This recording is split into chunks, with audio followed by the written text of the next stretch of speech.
शनि सिंह साहब कह रहे थे कि आपकी आवाज कर्नाटक तक पहुंचना चाहिए। सलाम का जवाब मुझ तक भी नहीं आया। अस्सलाम वालेकुम रहमतुल्लाहि व बरकातहू। नमस्कार। मुझे लगता है कि अगली बार जब भी मैं जम्मू कश्मीर में मंच शेयर करूं, तारिक हामिद खर्रा साहब और गुलाम अहमद मीर साहब, इन दोनों के पहले मैं बोल दूं, ताकि ये लोग सारे जम्मू कश्मीर की सियासत के साथ साथ पूरे हिंदुस्तान की सियासत और सारे प्रॉब्लम के बारे में बोल दिए तो मेरे पास अभी कुछ बचा नहीं बोलने के लिए।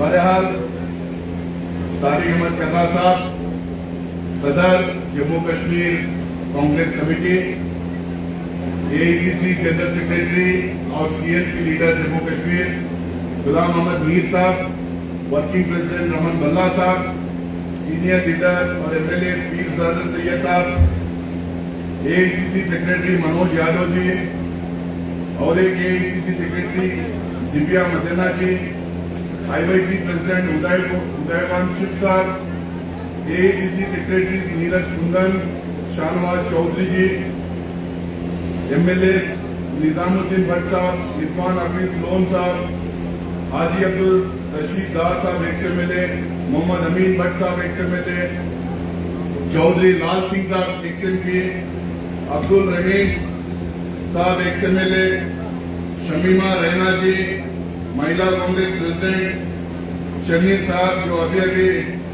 आपके सामने आज की पूरी इस कार्रवाई की निजामत कर रहे हैं, हाजी अब्दुल गनी खान साहब सीनियर लीडर, निसार अली मंडूर साहब सीनियर लीडर, आबिद कश्मीरी साहब सीनियर लीडर, इरफान नकीब साहब सीनियर लीडर, सुहेल बुखारी साहब सीनियर लीडर, आदिल फारूक साहब सीनियर लीडर, मुजफ्फर प्यारे साहब, बशीर अहमद माजरे साहब XMLC NSU के स्टेट प्रेसिडेंट और सतीश शर्मा साहब सीनियर लीडर, बुजुर्गों, नौजवान दोस्तों और मां बहनें,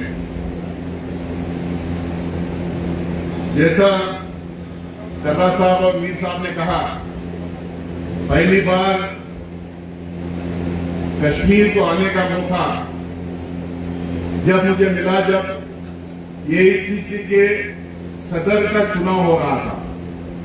मैं मल्लिकार्जुन खड़गे साहब जो कैंडिडेट थे उस वक्त, प्रेसिडेंशियल कैंडिडेट थे AICC के चुनाव में, उनका कैंपेन मैनेजर के तौर पे मैं यहाँ पे आया था और यहीं पे आप लोगों के सामने अपनी बात भी रखी थी।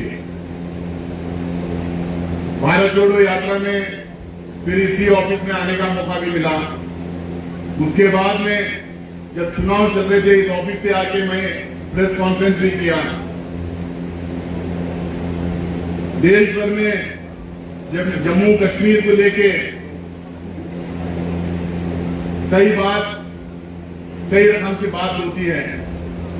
मैं जब 3-4 टाइम इसके पहले आया था अलग अलग कैपेसिटीज में, मुझे पता नहीं था कि मुझे बहुत जल्द जम्मू कश्मीर की रिस्पॉन्सिबिलिटी मिलेगी, यहाँ पे कांग्रेस को मजबूत करने की रिस्पॉन्सिबिलिटी मिलेगी और आप लोगों के बीच में, आप लोगों के साथ रहकर काम करने का मौका मिलेगा, मुझे पता नहीं था। लेकिन मैं शुक्रिया अदा करना चाहता हूँ मल्लिकार्जुन खड़गे साहब का, राहुल गांधी जी का, वेणुगोपाल जी का और तमाम सीनियर लीडरशिप का, जिन्होंने मुझे जनरल सेक्रेटरी बनाकर और कहा कि सबसे डिफिकल्ट स्टेट हिंदुस्तान में जम्मू कश्मीर है, बॉर्डर स्टेट है, हिस्टोरिक प्रॉब्लम्स है, पॉलिटिकल प्रॉब्लम्स है और वहां के लोगों के साथ लगातार ज्यादती होते हुए आई है। तो ऐसे स्टेट में आपको वहां पर बहुत सीनियर लीडर्स हैं पार्टी में, उनके साथ में काम करना पड़ेगा। तो मैंने कहा कि जहां पे भी पार्टी मुझे मौका देगी, रिस्पॉन्सिबिलिटी देगी, मैं काम करूंगा करके। सुना था कि जम्मू कश्मीर के लोग बहुत खूबसूरत होते हैं और कश्मीर और जम्मू कश्मीर बहुत खूबसूरत जगह है। जगह तो खूबसूरत है ही है, लोग भी बहुत खूबसूरत हैं, लेकिन उनका दिल और ज्यादा खूबसूरत और बड़ा है। पहलगाम का जब मामला हुआ, इसके पहले जम्मू में आया था, शानदार तरीके से वहां पे रिसेप्शन दिए। कांग्रेस के लोग लगातार मीटिंग्स 2-3 दिन तक हुए। एक एक कार्यकर्ता को जम्मू के मैंने मिला, कई कश्मीर के कार्यकर्ता भी वहां पे आए थे, कांग्रेस के लीडर्स भी आए थे, उनसे भी बातचीत हुई। उसके तुरंत बाद 15 दिन के बाद हम लोगों ने प्लान किया था कि कश्मीर में उसी तरीके का रिसेप्शन भी रखेंगे, उसके साथ में यहाँ के सारे लीडर्स को, यहाँ के वर्कर्स को मिलेंगे। लेकिन पहलगाम हुआ, बहुत बातें देश भर में हुई। राहुल गांधी जी को लेके मैं आया भी था, यहाँ पर हॉस्पिटल में जाके विजिट किए, स्टेक होल्डर से बात किए, टूरिस्ट ऑर्गेनाइजर से बात किए, पोनी ड्राइवर्स एसोसिएशन के साथ बात किए, कई लोगों के साथ यहाँ पे हम लोगों ने बात करके गए, यहाँ के जो कहानियां सुने। उसके बाद में देश में कई जगह मुझे जाने का मौका मिला, टीवी पे अपने बात रखने का मौका मिला, कई प्रेस कॉन्फ्रेंसेस में बात रखने का मौका मिला। मैंने कहा आप तो सिर्फ आतंकवाद जो घटना घटी उसके बारे में आप बात करते हैं, आप बार बार जम्मू कश्मीर का नाम लेके बात करते हैं, लेकिन आपको कोई ये बात नहीं बताता कि अगर बाहर से 3-4 लोग आके दहशतगर्दी है जो मचाई, तो उसी जगह में जहां पे जो कर्रा साहब अभी कह रहे थे सिक्योरिटी लैप्स हुई थी, इंटेलिजेंस फेलियर हुआ था, और वहां पे बिल्कुल जब सिक्योरिटी को 3 टायर सिक्योरिटी होना चाहिए, जहां पुलिस होना चाहिए, सीआरपीएफ होना चाहिए और आर्मी होना चाहिए, तीनों सिक्योरिटी हम बिल्कुल नहीं थी। वैसे टाइम पे उन टेररिस्टों का मुकाबला कश्मीर के लोग कर रहे थे, यहाँ के जो टूरिस्ट गाइड थे वो लोग कर रहे थे, यहाँ के जो पोनी ड्राइवर थे वो लोग कर रहे थे, और जो टूरिस्ट थे उनको बचाने का काम, अपने कांधे पे लाद के उनको नीचे तक लेके आने का काम, अपने घरों में रखने का काम, और उनको अपने घर में रख के खाना खिला के 1-2 दिन तक रखकर एयरपोर्ट तक पहुंचाने का काम उसी कश्मीर के लोग कर रहे थे। ये कहानी कश्मीर के बाहर बोली नहीं जाती। मैंने बार बार टीवी पे बोला, इसको प्रेस कॉन्फ्रेंसेस में बोला, और जहां जहां मुझे मौका मिला हिंदुस्तान में बोलेगा, इस बात को बोला। ये कहानियां बाहर जाना जरूरी है, जब भी जो है कश्मीर के लोगों की जो कश्मीर के लोगों की असलियत है, इनके जो कैरेक्टरिस्टिक्स है, ये बाहर लोगों को बताने से यहाँ के कश्मीर का भी स्टेचर बढ़ेगा, यहाँ के लोगों को भी बाहर लोग समझ पाएंगे। ये बात तो हम लोग को बार बार कहना चाहिए। यहाँ का फेल्यूर, यहाँ जो दहशतगर्दी पहलगाम में जो हुई थी, वो दहशतगर्दी जो टेररिस्ट अटैक जो हुआ था, उसमें बिल्कुल इंटेलिजेंस फेल्यूर था, बिल्कुल उसमें सिक्योरिटी लैब्स थे। यहाँ पे पुलिस तक स्टेट गवर्नमेंट के पास नहीं है। अगर इसके लिए कोई अगर रिस्पॉन्सिबल है तो हमारी यूनियन गवर्नमेंट रिस्पॉन्सिबल है, अगर कोई उसके लिए रिस्पॉन्सिबल है, देश का होम मिनिस्टर और प्राइम मिनिस्टर रिस्पॉन्सिबल है। आज इतने दिनों के बाद जो स्केचेस उन्होंने जारी किया था, जो टीवियों में दिखाई दे रहा था, सोशल मीडिया में दिखाई दे रहे थे, अब उन्हीं के नए कह रही है कि वो स्केचेस उन लोगों के नहीं, लेकिन कोई और पाकिस्तान से आए थे, कोई और सरहद के ऊर पार से आके वो टेररिस्ट एक्ट करके उन्होंने निकल गया था। कोई अगर इंटेलिजेंस फेलियर नहीं है, अगर ये केंद्र सरकार की नाकामी भी नहीं है, तो फिर क्या है? बार बार कश्मीर को बदनाम करने का कोशिश की गई है। अभी कर्रा साहब कह रहे थे कि इनकंसिस्टेंसी का शिकार ये स्टेट के लोग हुए हैं। मैं कहता हूं इनकंसिस्टेंसी इसलिए है क्योंकि जो है कांग्रेस की अपनी सरकार है कि बनी नहीं है, और जिस दिन कांग्रेस मजबूती से चुनाव लड़ेगी, कांग्रेस जिस दिन मजबूत हो जाएगी, अपने दम पे जिस दिन सरकार बनाएगी, उस दिन से इस देश में कंसिस्टेंसी स्टार्ट हो जाएगी। तो आज हम लोगों को कर्रा साहब के, मीर साहब के और पूरी जो लीडरशिप जो बैठी हुई है, पूरी लीडरशिप के रहनुमाई में, ये पूरी लीडरशिप के रहनुमाई में हम लोगों को कांग्रेस को मजबूत करना है। हम लोगों को अपने दम पे आने वाले दिनों में सरकार बनाना है, और जब तक अपने दम पे हम सरकार नहीं बनाएंगे, हम एक प्रोग्रेसिव डेवलपमेंट इस स्टेट में हम क्रिएट नहीं कर पाएंगे।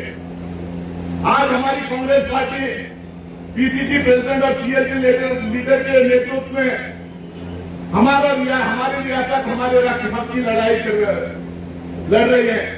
हर डिस्ट्रिक्ट में, हर कॉन्स्टिट्यूंसी में जाने का काम कर रहे हैं। लेकिन आखिरकार केंद्र सरकार ने प्रधानमंत्री और होम मिनिस्टर जो चुनाव के टाइम पे, चुनाव के पहले और चुनाव के बाद में जो लगातार बोला कि स्टेटहुड देंगे, तो क्यों नहीं दे रहे, क्यों ये दे नहीं रहे हैं? मुझे याद है जब आर्टिकल 372 को अब्रोगेट किया गया था, उसको जब स्क्रैप किया गया था, मैं राज्यसभा में था, हम लोगों ने अपोज किया था।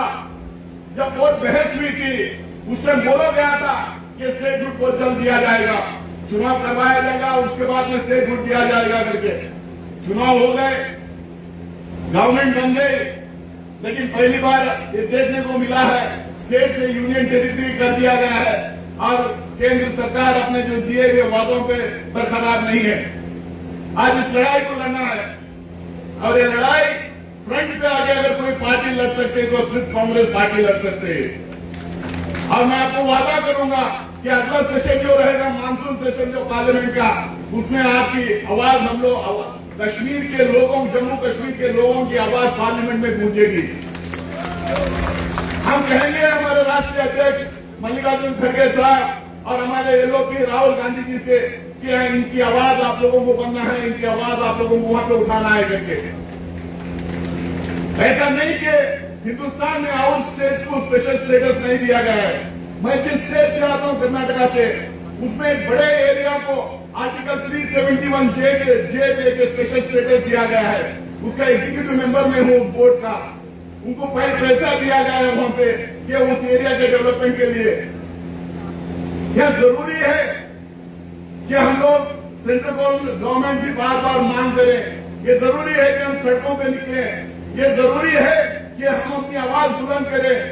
जब तक हम बाहर नहीं निकलेंगे, जब तक हम प्रोटेस्ट नहीं करेंगे, जब तक हमारी आवाज ऊंची नहीं करेंगे, तो कोई भी आपको कुछ देने वाला नहीं है। अभी कह रहे थे कि चुनाव होगा, अब असेंबली का चुनाव कब होगा उसकी बात बाद में हम करेंगे। लेकिन जो आने वाले दिनों में जो लोकल बॉडीज का जो चुनाव होगा, उस चुनाव की तैयारी हम लोगों को करना पड़ेगा। पंचायत के जो चुनाव होंगे उसकी तैयारी करना पड़ेगा। नए नए चेहरों को हम लोग को सामने लाना पड़ेगा, नौजवान चेहरों को हम लोग को सामने लाना पड़ेगा। अगर उसमें हम लोग अच्छा करेंगे तो आने वाले दिनों में हम लोग और हमारा संगठन और मजबूत होगा और आने वाले दिनों में हम असेंबली और पार्लियामेंट की तैयारी भी हम बहुत जोर शोर से हम लोग कर पाएंगे। तो उसके लिए हम लोगों को जरूरी है कि हम गांव जाएं, हम वार्ड जाएं, घर घर जाएं। हमारे पुराने जितने कार्यकर्ता हैं, जितने लीडर्स हैं जो घर में बैठे हैं, उनको भी जागरूक करके हम वापस पार्टी में लाएं, नए चेहरों को जोड़ें। जो युवा हैं, जो एनएस में, यूथ कांग्रेस में जो काम कर रहे हैं, जो पंचायत के लेवल पे जो काम करके चुनाव लड़ना चाहते हैं, उन लोगों को मौका देके हम लोग सामने लाएं। हमारी लड़ाई देश भर में जो चल रही है तमाम लोगों को पता है, देश की हालात क्या है तमाम लोगों को पता है। मोदी है तो मुमकिन है। मोदी ने 400 सीट पार करने का कॉल दिए थे पिछले लोकसभा इलेक्शन में। हम लोगों ने जब बोला था अगर 400 सीट इनके पार हो जाएंगे तो ये हमारे देश का संविधान, हमारे देश का आईन बदल देंगे। ये नहीं चाहते कि ये कॉन्स्टिट्यूशन चले, ये नहीं चाहते कि हर आदमी को, हर मजहब के आदमी को बराबरी का हक मिले। वो नहीं चाहते कि हर जात के आदमी को बराबरी का हक मिले। वो नहीं चाहते कि हम इस तरह से खड़े होकर बोले जिस तरह से हम इकट्ठे हो। उनकी तो मंशा है कि पूरे देश के लिए एक पार्लियामेंट हो, किसी भी स्टेट में कोई असेंबली ना हो, काउंसिल ना हो। वो चाहते हैं कि मनुस्मृति के तहत ये देश चले। तो ऐसी सोच की जब पार्टी जब सत्ता में है, हम लोग को जरूरी है कि जो उसको चैलेंज दे सकती है, उसको जो खत्म कर सकती है, वो सोच के खिलाफ जो खड़ी हो सकती है, वो सोच को जो खत्म कर सकती है, वो इसी पार्टी का हम साथ दें। और वो सिर्फ और सिर्फ इंडियन नेशनल कांग्रेस कर सकती है, क्योंकि इस देश में अगर किसी की क्लियर सोच है, कॉन्स्टिट्यूशन बनाने वाली पार्टी जिसकी क्लियर सोच है, तो इंडियन नेशनल कांग्रेस है। ये पैगाम हम लोगों को लेके गांव जाना पड़ेगा। हमारी मजबूरी है। हम भारतीय जनता पार्टी के खिलाफ में बहुत बड़ा अलायंस हम लोगों ने बनाया है। इंडिया अलायंस को मैं कोऑर्डिनेट करता था। हम किसी भी स्टेट में कोई भी पार्टी जो भाजपा के खिलाफ खड़ी हुई थी, जो मोदी के खिलाफ लड़ना चाह रही थी, हर पार्टी को हम लोगों ने साथ लिया पार्लियामेंट इलेक्शन में। इंडिया अलायंस हम लोगों ने बनाए हैं, यहाँ की भी पार्टियों को हम लोगों ने साथ लिया, लेकिन वो उनसे लड़ने के लिए हम साथ लिया। लेकिन लोकसभा इलेक्शन में जब 99 सीट हमें आए और पूरे अलायंस को 240 के आसपास जब सीट आए, हम लोगों ने रियलाइज किया कि 20-25 सीट और आते हैं तो हमारी सरकार बन जाती। उतने सीट कैसे आते? 100 के बजाय 200 सीट कैसा कर सकते, 250 सीट कैसा कर सकते थे? हम लोगों ने जब पोस्टमार्टम किया तो हम लोगों को समझ में आया, हमारी आवाज बुलंद थी, हमारा नैरेटिव ठीक था, हमारा मैनिफेस्टो बहुत बढ़िया था, हमारी पॉलिटिकल पोजीशनिंग बहुत जबरदस्त थी, लेकिन ग्राउंड में हमारे पास कार्यकर्ता नहीं थे, हमारी मशीनरी ठीक नहीं थी, हमारे ऑर्गेनाइजेशनल वीकनेसेस थे, जिसकी वजह से हम लोगों ने चुनाव हारा। तो इसीलिए आज हम लोगों को यह तय करना पड़ेगा, देश भर में भी अगर मैसेज देना है तो सबसे बड़ा मैसेज जाएगा जम्मू कश्मीर से। यहाँ अगर हम हमारी पार्टी को मजबूत कर पाए, खड़ा कर पाए और अकेला चुनाव लड़के सरकार बना पाए, तो इससे बड़ा मैसेज पूरे देश को ही नहीं पूरी दुनिया भर के लिए बड़ा मैसेज जा पाएगा। तो मुझे यकीन है, मैं जम्मू में जब लोगों से मिला, नौजवानों से, औरतों से, बुजुर्गों से, पार्टी में जो काम कर रहे हैं तमाम लोगों से जब मैंने बात किया, जो पार्टी में नहीं है वैसे भी बहुत सारे लोग आके मुझसे बात किए, मुझे जब यकीन हुआ कि अगर पूरी एनर्जी हम लोग लगाएं, मुसम्मत इरादा करके हम लोग आगे बढ़े और हमारी लीडरशिप की क़यादत के साथ में हम आगे बढ़े, तो मुझे लगता है कि जम्मू कश्मीर में फिर से एक बार कांग्रेस पूरी तरीके से अपने दम पे खड़े होगी और आने वाले चुनाव में अपने दम पे सरकार बनाएगी। लेकिन इसके लिए मैं इशारा करना चाहूंगा, जिस तरह से जिसके तरफ मीर साहब इशारा कर रहे थे, हमारी पार्टी जैसा देश एक कॉन्स्टिट्यूशन के आइन के तहत चलता है, हमारी भी पार्टी एक कॉन्स्टिट्यूशन के तहत चलती है। कॉन्स्टिट्यूशन में बहुत सारे चीज एकदम क्लियरली दिया गया है, पार्टी के अपने तरीके होते हैं कामकाज करने के। हमारी पार्टी में आला कमान इंपॉर्टेंट है, आला कमान जो फैसला करती है वो फाइनल है। जब कर्रा साहब को आला कमान ने जम्मू कश्मीर प्रदेश कांग्रेस कमेटी के सदर के रूप में नॉमिनेट किया, उनको अपॉइंट किया, तो वो फाइनल बात है। अगर किसी को खड़गे साहब के और राहुल गांधी जी के फैसले अगर मंजूर नहीं है, अगर वो नाखुश है, तो वो आला कमान से जाके बात कर सकते हैं। लेकिन इनडिसिप्लिन करना, सोशल मीडिया पे अनाप शनाप लिखना, पार्टी प्रोग्रामों में प्रॉब्लम क्रिएट करना, पैरेलल एक्टिविटी करना, नारेबाजी करना, अपने ही पार्टी के लीडरों के खिलाफ लिखकर उनको डिस्क्रेडिट करने की कोशिश करना, उनको मजाक बनाने की कोशिश करना, ये बिल्कुल बर्दाश्त नहीं किया जाएगा, बिल्कुल बर्दाश्त नहीं किया जाएगा। लीडर कोई भी कितना भी बड़ा हो, लीडर पार्टी की वजह से होता है, पार्टी लीडर की वजह से नहीं होती है। हमने अगर ये कश्मीर, ये प्रोग्राम अगर पहलगाम अगर नहीं हुआ होता, ये मीटिंग बहुत पहले हो जाती, ये मीटिंग बहुत पहले हो जाती, तो इसके आगे की जो कार्रवाई जो हम लोग को करना था वो भी हो जाती। मैं सिर्फ इतना चाह रहा था कि लीडरशिप के सामने कुछ लोगों को बिठाओ, हमारी सीनियर लीडरशिप को बातचीत करें, फिर उसके बाद में हम सही तरीके से गांव गांव जाने का काम करें। लेकिन उसके बाद में भी कोई बात न आए अपने हरकतों से, तो हम लोगों को भी पता है और हम लोगों को भी हमारे पास एक तजुर्बा है कि किसको कैसा डील करना, किसके खिलाफ क्या एक्शन लेना, किस तरह से डिसिप्लिन को लागू करना पार्टी के अंदर। पार्टी बहुत अच्छे तरह से जानती है और हम लोग भी बहुत अच्छे तरह से जानते हैं। तो एक क्लियर मैसेज मल्लिकार्जुन खड़गे साहब का और राहुल गांधी जी का है कि पार्टी डिसिप्लिन बिल्कुल ना तोड़े, सोशल मीडिया का और मीडिया में जाके गलत तरीके से स्टेटमेंट्स ना दें, पैरेलल एक्टिविटीज ना करें। जो भी कहना है मैं 24/7 अवेलेबल हूं, यहां आते रहूंगा। दिल्ली में मेरा घर, सारे जम्मू कश्मीर के कांग्रेस के कार्यकर्ताओं के लिए मेरा घर हमेशा खुला रहेगा। आप लोग, मैं आपके फैमिली का एक मेंबर बन गया हूं, आप लोग मेरी फैमिली है, कभी भी आ सकते हैं, मुझसे बात कर सकते हैं, हमारी लीडरशिप से बात कर सकते हैं, लेकिन इनडिसिप्लिन करेंगे, डिसिप्लिन तोड़ेंगे, सोशल मीडिया और मीडिया का जरिया लेके पार्टी की लीडरशिप को डिस्क्रेडिट करना और पार्टी को डिस्क्रेडिट करने का काम करेंगे, तो हम लोगों को बहुत सख्ती से डिसीजन लेना पड़ेगा।